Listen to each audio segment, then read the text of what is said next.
Hello बच्चों, कैसे हो आप सभी। आज हम शुरू करने वाले हैं एक कंबाइंड टॉपिक 11th और 12th क्लास के लिए। दोनों के लिए कंबाइंड रहता है। स्टार्टिंग 11th से होती है और 12th में भी उसका काफ़ी मेजर पोर्शन है। तो 12th का पहला चैप्टर है, 11th का सेकंड। तो देखते हैं सर, हमारे टॉपिक का नाम है आज रिलेशन। अब नाम से ही हमें इंडिकेट हो रहा है रिलेशन क्या है। रिलेशन को आम भाषा में हिंदी में हम कहते हैं एक तरह से एक रिश्ता। तो रिलेशन क्या है, रिलेशन को पढ़ने से पहले हम मैं आपको बताऊं कि जो हमने पिछला चैप्टर पढ़ा था सेट का हमें पता है। यदि मैं दो सेट लेता हूं, एक सेट मैंने ले लिया 1 2 और एक सेट मैंने ले लिया बी, ए और बी, ये इसके अंदर मैंने दो एलिमेंट रख लिए। अब इन दोनों सेट का जब कार्टेशियन प्रोडक्ट करते हैं, जब इन दोनों सेट का यदि मैं कार्टेशियन प्रोडक्ट लिखने चलूं तो वो कुछ इस तरह होगा। 1 ए के साथ बी होगा, 1 ए के साथ बी होगा, 1 बी के साथ बी होगा, उसके बाद 2 ए के साथ आएगा और फिर 2 बी के साथ भी आएगा। ये इसका ए क्रॉस बी यानी Cartesian product of set A and B हो गया। अब कोई भी रिलेशन है, कोई भी रिलेशन हो, रिलेशन को हम नॉर्मली आर से रिप्रेजेंट करते हैं, रिलेशन को नॉर्मली आर से रिप्रेजेंट करते हैं। अब यहां पर यदि मैं बोलूं कि रिलेशन जो है या तो वो सबसेट होता है या प्रॉपर होता है Cartesian product of two set. दो सेट का जो टोटल कार्टेशियन प्रोडक्ट है वो बड़े से बड़ा रिलेशन होगा जिसमें ए क्रॉस बी के सारे एलिमेंट आ जाएं।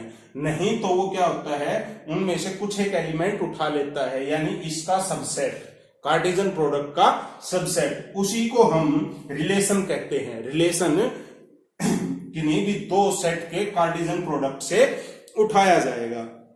समझ आया बेटा? चलो आगे बढ़ते हैं। इसमें सबसे पहले इसको थोड़ा सा एक और मैं बताऊं आपको एरो डायग्राम से। जैसे मैंने दोनों ही सेट ले रखे हैं ए एंड बी, यदि मैं इन्हीं के रिलेशन को यदि एक एरो डायग्राम से रिप्रेजेंट करने चलूं तो वो कैसे रिप्रेजेंट होगा, वो होगा ए बी। अब यहां पर ए के एलिमेंट होंगे, यहां पर बी के एलिमेंट होंगे। अब 1 जो है वो ए से भी रिलेटेड है, 1 जो है वो बी से भी रिलेटेड है, 2 जो है वो ए से भी रिलेटेड है और 2 जो है वो बी से भी रिलेटेड है।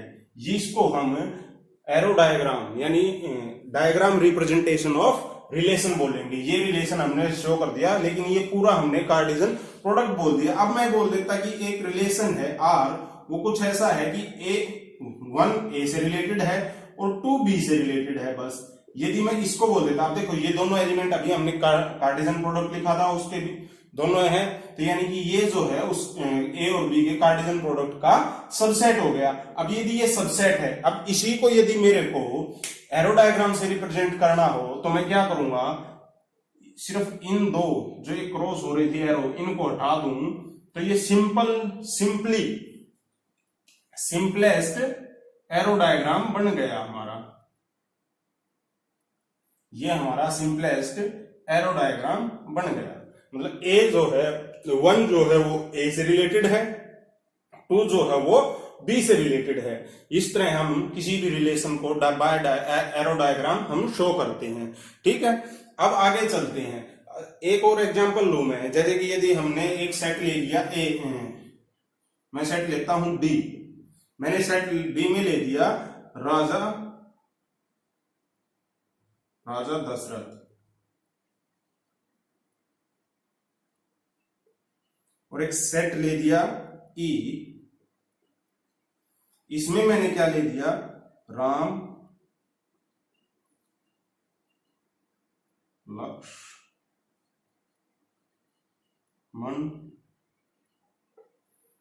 भरत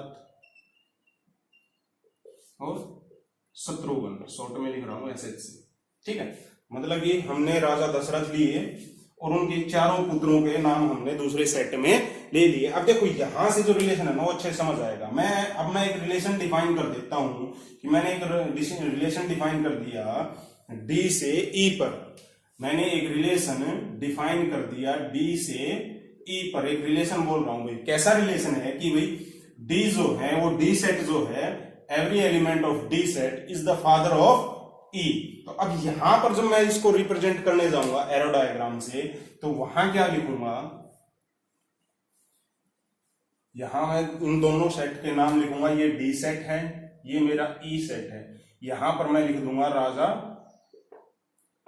दशरथ, शॉर्ट में लिख देता हूं राजा दशरथ, और यहां पर मैं लिख दूंगा राम, लक्ष्मण, भरत, शत्रुघ्न। ये चारों को ना, चारों के हमने पहले लेटर लिख लिए, चारों वर्ड के फर्स्ट लेटर, ठीक है। तो ये मतलब ये चारों के कौन थे, राजा दशरथ के पुत्र थे। तो अगर ये चारों राजा दशरथ के पुत्र थे, तो ये और हमारा रिलेशन है कि भाई रिलेशन जो है वो डी से ई पर डिफाइन किया गया है, और इस तरह डिफाइन किया गया है कि D is the father of E के एलिमेंट का। तो यहां पर ये कंबाइन एक ही है भाई, एक ही नाम है। तो यदि इसको डिफाइन करने जाऊंगा मैं, तो ये इससे भी रिलेट होंगे, ये इससे भी रिलेट होंगे, ये इनसे भी रिलेट होंगे, और यही इनसे भी रिलेट होंगे। और यदि इस, ये तो हमारा एरो डायग्राम था। अब यदि मैं इसको लिखना चाहूं रिलेशन की फॉर्म में, तो कैसे लिखूंगा, पहला राजा दशरथ के लिए मैं डी यूज कर रहा हूं, बाकियों के फर्स्ट लेटर डी आर, उसके बाद डी एल, उसके बाद डी बी, और उसके बाद डी एस। ये जो फॉर्म हम अब तक पढ़ते आए थे, पेयर फॉर्म बोलते हैं इसको हम, ये हमारी पेयर फॉर्म हो गई, और ये हमारा एरो डायग्राम से रिप्रेजेंटेशन हो गया। रिलेशन समझ आया, रिलेशन कुछ भी नहीं है, सिर्फ दो सेट का कार्टेशियन प्रोडक्ट है, उनको आपस में रिलेट कर देना है। अब रिलेशन या तो कार्टेशियन प्रोडक्ट के इक्वल होगा या उसका एक सबसेट होगा, ठीक है। आगे बढ़ते हैं। अब मैं कुछ अब एक चीज और जो इंपॉर्टेंट आती है, जो मैंने अभी इसी में बताई थी आपको कि दो सेट लिए मैंने, एक रिलेशन डिफाइन कर दिया A B such that A B, ये मैंने एक रिलेशन डिफाइन कर दिया। देखो रिलेशन को लिखते कैसे हैं, A belongs to set A and B belongs to set B, और मैंने सेट डिफाइन कर दिए यहां पर वही 1 2, और सेट बी डिफाइन कर दिया मैंने ए बी, ठीक है। अब यदि इसमें मेरे को बताना हो कि रिलेशन कैसे रिप्रेजेंट होता है, तो जैसे A related to B, where A belongs to A and B belongs to B, ठीक है बेटा। इसको ऐसे रिप्रेजेंट करेंगे, अगर वो ए बी इसका एक पेयर है, रिलेशन में आ रहा है, तो वो ऐसे रिप्रेजेंट होगा। और यदि ए नॉट रिलेटेड टू बी है, तो वो कुछ ऐसा लिखा मिलेगा आपको। काफी बार शॉर्ट फॉर्म में इस तरह लिखा मिल सकता है कि कैसे किस चीज को हम रिप्रेजेंट करते हैं, ठीक है। अब इसी एग्जाम्पल को मैं आगे बढ़ाता हूं। इसमें अगला टॉपिक जो हमारा आता है वो है डोमेन। डोमेन क्या होगा, डोमेन कुछ नहीं, जितने भी हमारे पहले एलिमेंट हैं पेयर में,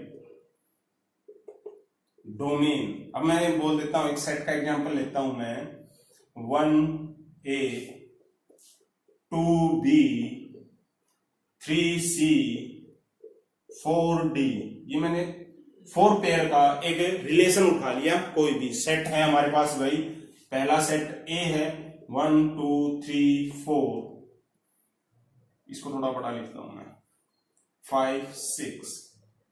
सेट B जो है हमारा वो है A B C D E F।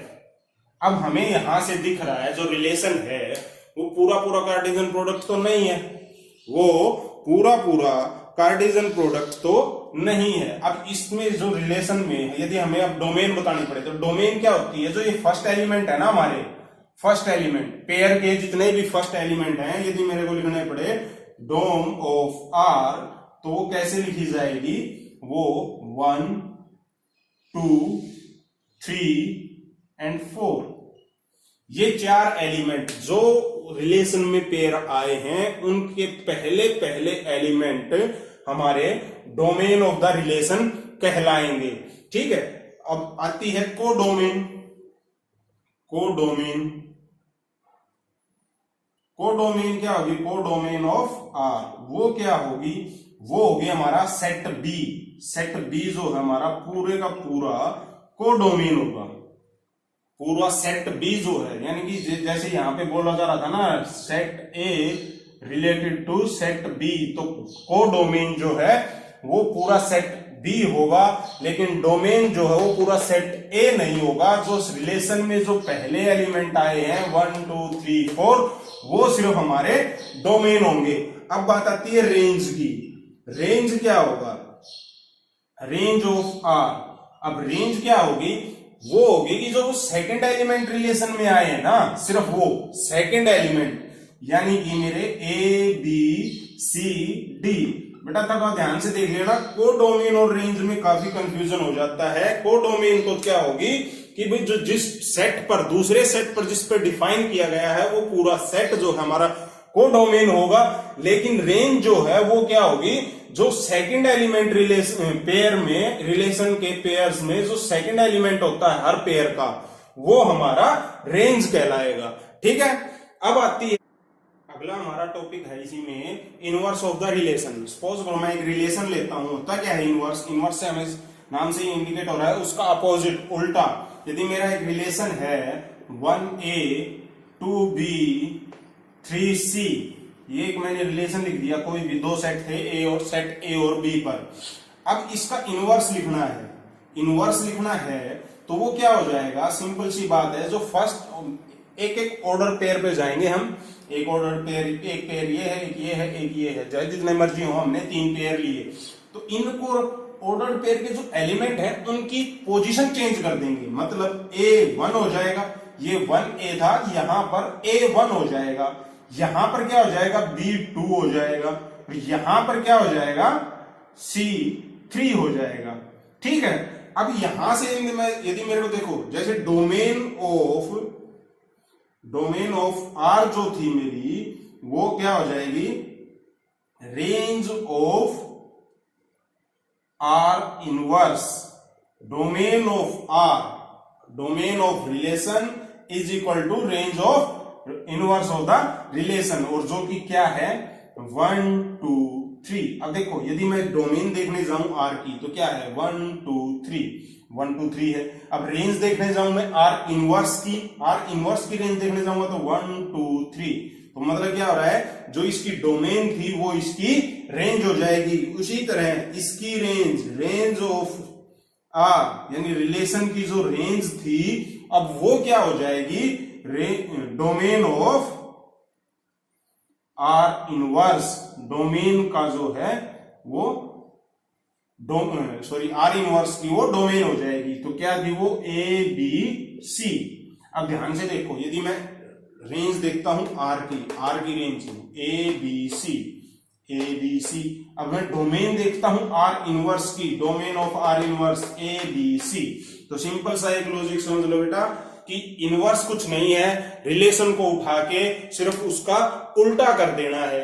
एक रिलेशन को उठा के उसको उल्टा कर देना है, वो हमारा क्या है, आर इनवर्स यानी इनवर्स ऑफ द रिलेशन। ठीक है, एक टॉपिक और बताता हूं, फिर कुछ न्यूमेरिकल करते हैं कि टोटल नंबर ऑफ रिलेशन यदि क्या होंगे, total number of relation on two set, total number of relation on two set. भाई मैक्स टू मैक्स दो सेट पर कितने रिलेशन हम बना सकते हैं, उसमें नंबर ऑफ ऑर्डर पेयर कितने बनेंगे, तो कितने रिलेशन होंगे वो मैं बता देता हूं। सपोज करो एन ऑफ यानी cardinal number of set A is equal to M है, और cardinal number of set B का एन है। Cardinal number of set A is equal to M and cardinal number of set B is equal to N. तो मेरे को total number of relation क्या होंगे, of relation ये क्या होंगे, ये कितने रिलेशन बना सकते हैं, तो उसका सिंपल सा फॉर्मूला है कि 2 की पावर m n। जैसे हमने सबसेट में याद किया था, आपको subset total number of subset find out करने होते थे, तो हम उसमें 2 की पावर n वहां पर क्या था, cardinal number of that particular set. उस सेट का पर्टिकुलर कितना कार्डिनल नंबर था, उसमें कितने एलिमेंट थे, तो उसी से ये याद है जब हम सबसेट फाइंड आउट करते थे, तो ठीक इसी तरह total number of relation find out करने हैं हमें किन्हीं भी दो सेट पर, ए और बी पर, तो उसके लिए फॉर्मूला क्या हो जाएगा, 2 की पावर mn। ठीक है बेटा, अब कुछ न्यूमेरिकल देखते हैं कि इन्हीं पे जो हमने पढ़ा है इसी बेस पे, तो देखते हैं, करते हैं शुरू।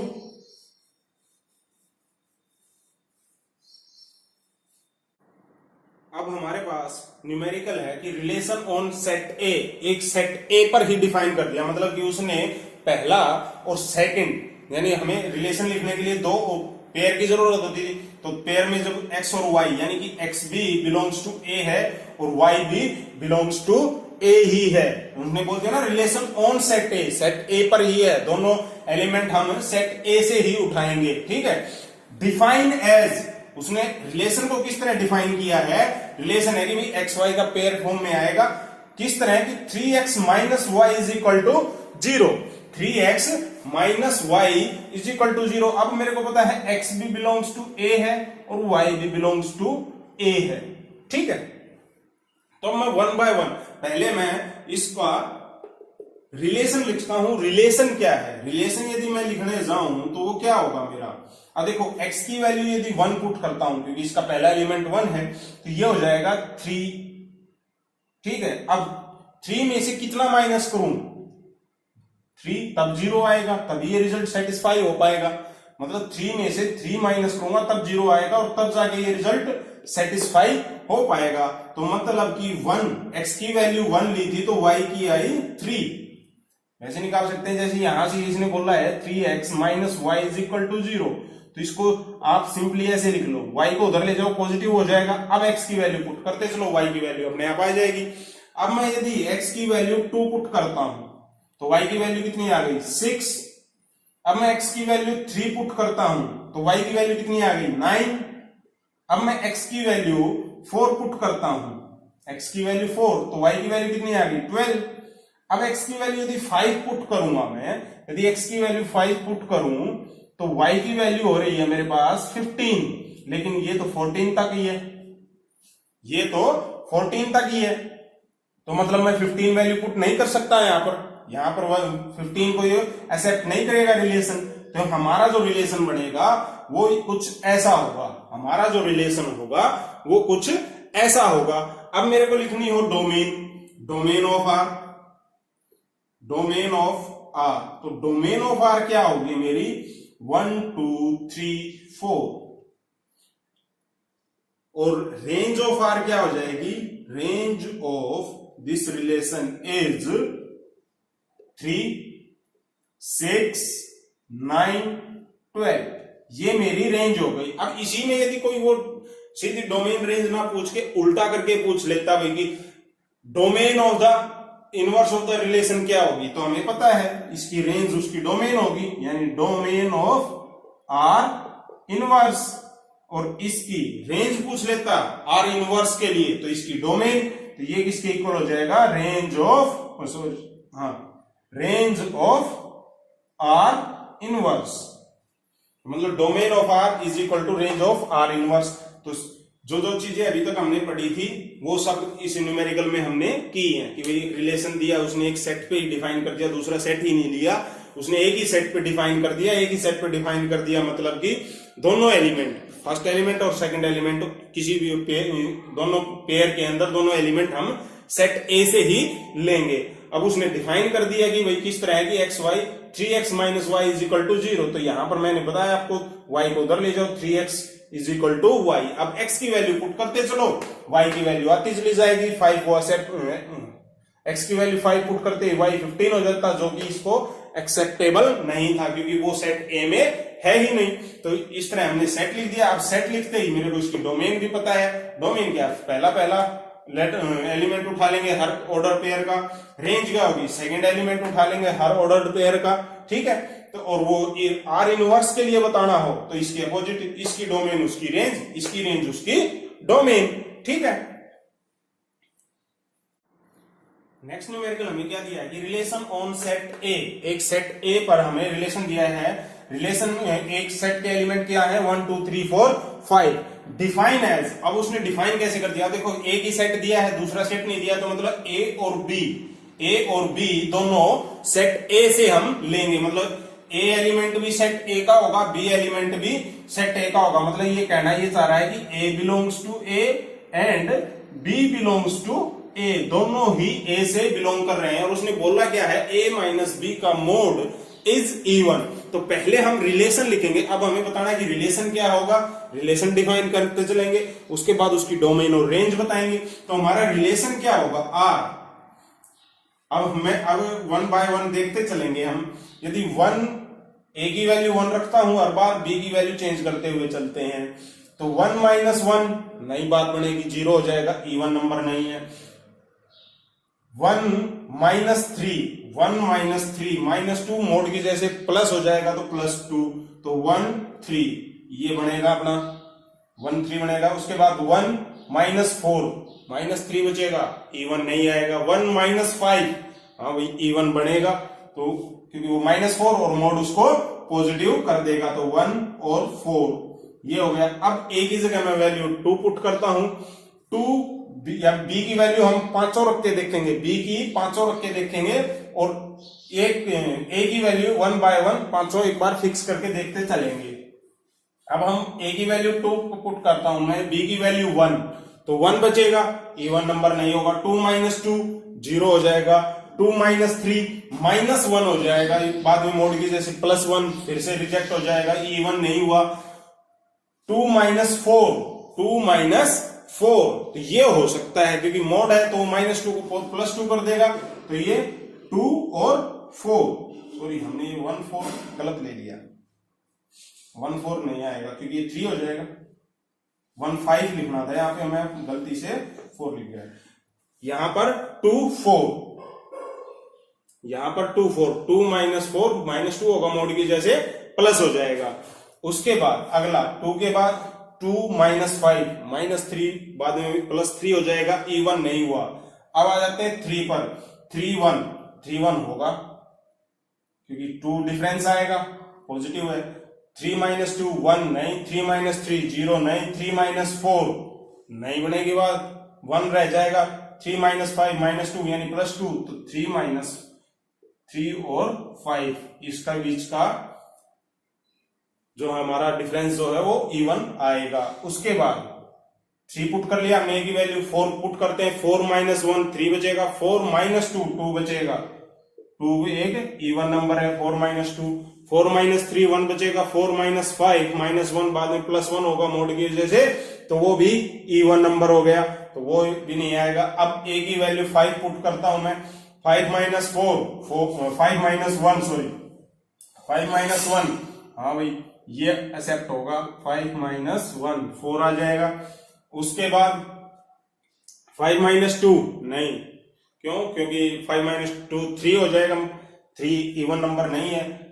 5 माइनस 3 2 बचेगा, ये इवन नंबर आ रहा है हमारे पास, 5 और 3 का पेयर हो गया। 5 माइनस 4 1 हो गया, इवन नंबर नहीं है, 5 माइनस 5 0 नहीं आएगा। तो ये हमारा एक रिलेशन बना है, ये हमारा रिलेशन बना है। अब इस रिलेशन में यदि मेरे को डोमेन लिखनी है, डोमेन ऑफ आर, अब देखो कुछ नंबर रिपीट हो रहे हैं, जैसे 1 1 रिपीट हो रहा है, तो इसको एक टाइम ही लिखेंगे हम, 2 3 4 5 भी देखो रिपीट हो रहा है, लेकिन 1 टाइम ही आएगा। ये हमारी डोमेन हो गई। रेंज लिखेंगे, रेंज ऑफ आर, तो वो क्या हो जाएगी, देखते हैं, 3 है, 5 है, 4 है, 1 है, 5 लिख चुके, 2 है, फिर 1 लिख चुके और 3 भी हम लिख चुके। तो मतलब कि ऑलमोस्ट सारे एलिमेंट आ रहे हैं डोमेन और रेंज में सेट ए के, ठीक है। लेकिन सोल्व उसको कुछ इस तरह करेंगे हम, यदि हमें सोल्व करना पड़ा तो हम इसको ऐसे सोल्व करेंगे। अब आर इनवर्स की ये हो गई रेंज ऑफ आर इनवर्स, और ये हो गई हमारी डोमेन ऑफ आर इनवर्स। ये हम पढ़ते आ रहे हैं, मतलब इसकी डोमेन उसकी रेंज, इसकी रेंज उसकी डोमेन, ठीक है। अब हमारे पास न्यूमेरिकल है, सेट ए दिया है, सेट बी दिया है, सेट आर दिया है। आर क्या दिया है? कार्टेशियन प्रोडक्ट दिया है भाई, दोनों का कार्टेशियन प्रोडक्ट होगा। अब पहले तो उसने पूछा इसमें कि टोटल नंबर ऑफ रिलेशन कितने होंगे। तो टोटल नंबर ऑफ रिलेशन के लिए क्या करना है हमें पता है एन ऑफ ए कितना है 3, एन ऑफ बी कितना है 2। तो टोटल नंबर ऑफ रिलेशन कितने होंगे? टोटल नंबर ऑफ रिलेशंस कितने होंगे? 2 की पावर 3 इंटू 2 यानी कि 2 की पावर 6 कितनी होती है? 64। टोटल नंबर ऑफ रिलेशन कितने हो जाएंगे इसके? 64। अब रिलेशन लिखना है मेरे को, आर लिखना है, तो क्या है लिख देंगे सीधा सा कि 1 4 1 6 2 4 2 6 4 4 4 6। अब डोमेन और रेंज तो हमें पता ही है, डोमेन क्या हो जाएगी 1 to 4, रेंज क्या हो जाएगी 4 6, वो इसकी अपोजिट। अब इसी को यदि एरो डायग्राम से शो करना पड़ जाए, एरो डायग्राम से पूछ ले इन केस, तो सिंपल सा मैंने बताया था, एक आध क्वेश्चन बता रहा हूं। तो क्या हो जाएगा, मैं सेट ए बनाऊंगा इधर, ये मेरा सेट ए है 1 2 4, और ये मेरा सेट बी है, सेट बी क्या है मेरा 4 6। अब देखो 1 दोनों से रिलेट है, 2 भी दोनों से कनेक्टेड है, रिलेटेड है, 4 भी दोनों से रिलेटेड है। ठीक है, ये इसका सिंपली एरो डायग्राम बन गया। बढ़ते हैं आगे, हमारे पास आता है टाइप ऑफ रिलेशन। रिलेशन कितने प्रकार के होते हैं, कितने टाइप्स हैं? तो सबसे पहला जो रिलेशन है वो हमारे पास आता है वॉइड या फिर एम्प्टी रिलेशन। अब नाम से ही इंडिकेट हो रहा है एम्प्टी या वॉइड कि मतलब वो खाली है, उसके अंदर कुछ भी नहीं है, उसके अंदर कुछ भी नहीं है। फॉर एग्जाम्पल, यानी यदि मैं लिखना चाहूं कि यदि phi is the subset of A cross A, मैंने ले लिया कि लेट ए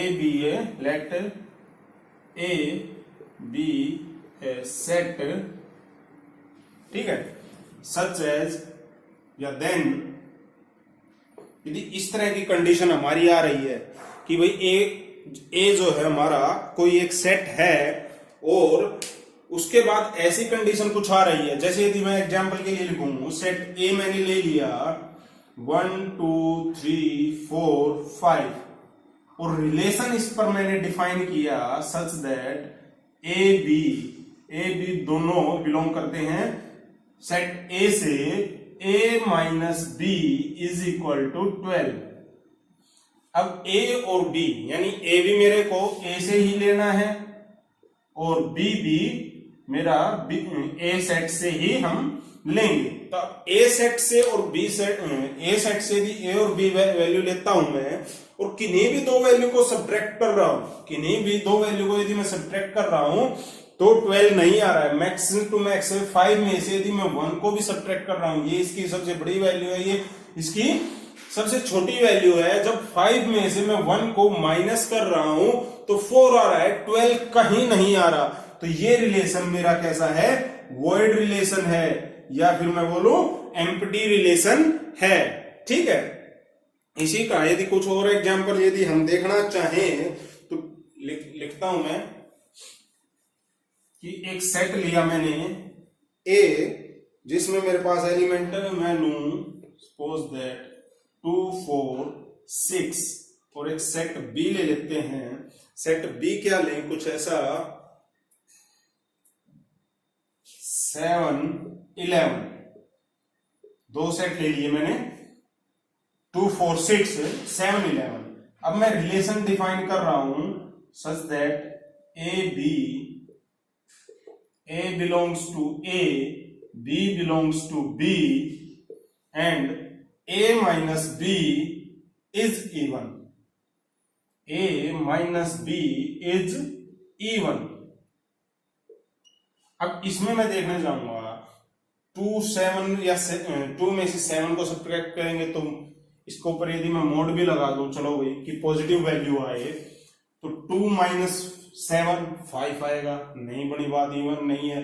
4 माइनस 7 3 आएगा, नहीं बड़ी बात। 6 माइनस 7 1 आएगा, ये भी कैंसिल हो गया, इवन नहीं है। 2 माइनस 11 9 आएगा। 4 माइनस 11 7 आएगा। 6 माइनस 11 5 आएगा। मतलब कि जब ए और बी के सारे एलिमेंट हमने चेक कर लिए, कहीं भी एक सिंगल पेयर नहीं बन रहा है, क्योंकि उसकी कंडीशन है कि mod of A minus B is even. लेकिन जब इन दोनों में से हम किसी को भी सब्ट्रैक्ट कर रहे हैं तो हमारे पास इवन नंबर नहीं आ रहा है। अब इवन नंबर नहीं आ रहा है तो ये रिलेशन कैसा हो जाएगा मेरा? एम्प्टी रिलेशन, यानी कि वॉइड रिलेशन। इसके अंदर एक सिंगल पेयर एलिमेंट का भी अवेलेबल नहीं होगा। सेकेंड टाइप जो है रिलेशन का वो है यूनिवर्सल रिलेशन। यूनिवर्सल रिलेशन क्या होगा? सेम वही, लेट यदि A B a set, then यदि ऐसी कुछ कंडीशन आ रही है ए क्रॉस ए, इस तरह का रिलेशन उसने define, and it is a relation and this is a relation. यदि इस तरह की कोई कंडीशन आ रही है, इस तरह की यदि कोई भी कंडीशन आ रही है तो वो रिलेशन कैसा होगा?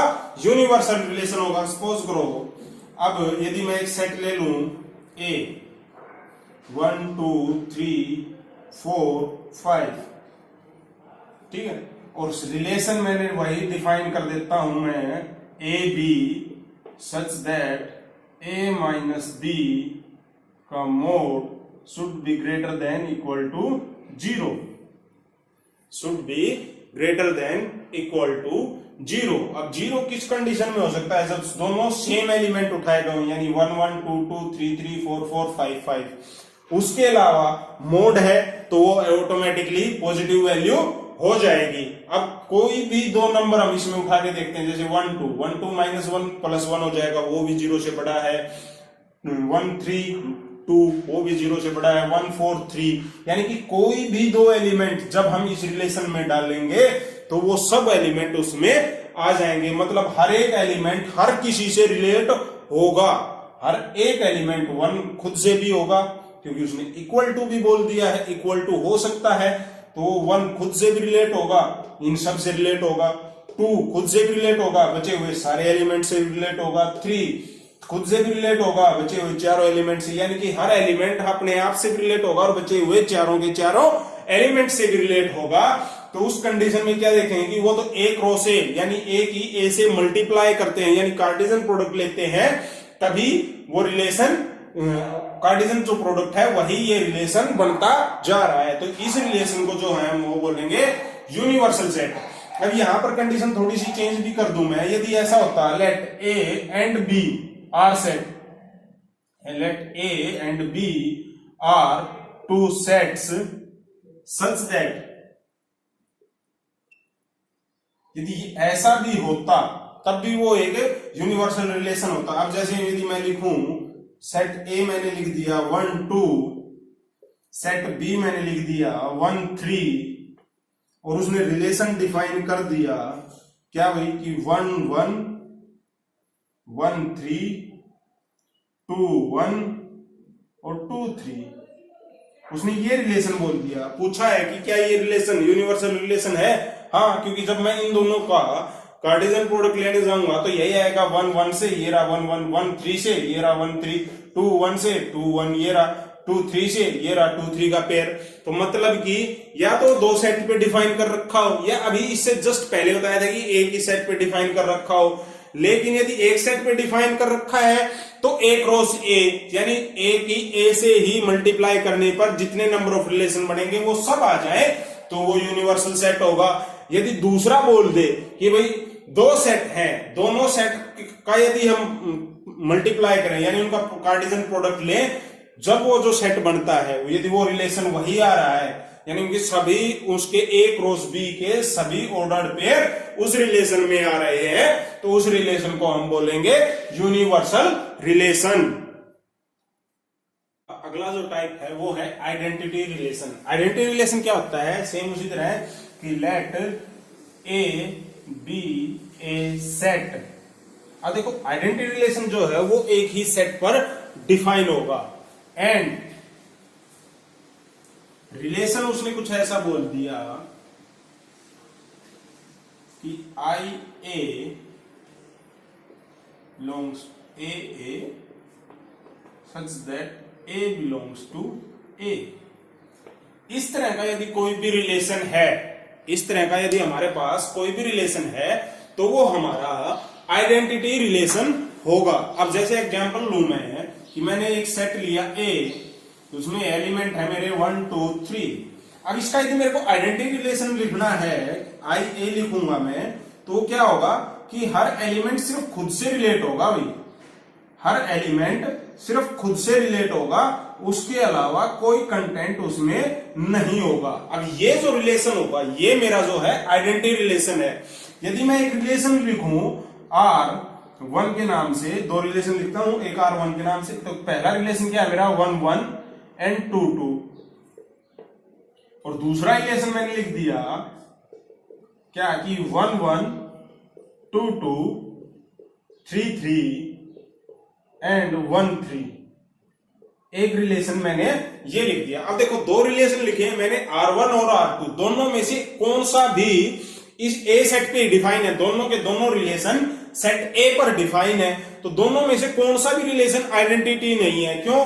क्योंकि R1 से तो 3 3 का पेयर मिस है, मतलब कि हर एक एलिमेंट अपने आप से रिलेट होना चाहिए, हर एक एलिमेंट अपने आप से रिलेट होना चाहिए। यदि एक भी मिस हो जाता है तो वो आइडेंटिटी रिलेशन नहीं कहलाएगा। दूसरे रिलेशन में क्या दिक्कत है कि इसमें 1 3 आ गया, ये एक एक्स्ट्रा रिलेशन दे दिया उसने, लेकिन आइडेंटिटी रिलेशन में इस तरह का कोई रिलेशन अलाउ नहीं होता, इसलिए ये R2 भी जो है वो आइडेंटिटी रिलेशन, ठीक है ना। इसमें क्या है, पहले रिलेशन में क्या था कि उसके अंदर 3 3 नहीं था, और दूसरे रिलेशन में क्या आ गया था एक्स्ट्रा 1 3। इस वजह से ये रिलेशन जो है आइडेंटिटी रिलेशन नहीं होंगे दोनों के दोनों। आज हमने 3 रिलेशन पढ़ लिए हैं, वर्ड और एम्प्टी रिलेशन, सेकंड अपना था यूनिवर्सल रिलेशन, थर्ड अपना था आइडेंटिटी रिलेशन। इसके बाद जो अपना 4th 5th 6th आते हैं रिफ्लेक्सिव रिलेशन, सिमेट्रिक रिलेशन और ट्रांजिटिव रिलेशन, सिमेट्रिक रिलेशन और इक्विवेलेंस रिलेशन। ये हम नेक्स्ट चैप्टर में, नेक्स्ट लेक्चर में हम अपने पढ़ेंगे, ठीक है, और उन पे बेस्ड कुछ प्रॉब्लम्स को भी सॉल्व करेंगे। थैंक यू बेटा, हैव अ गुड डे।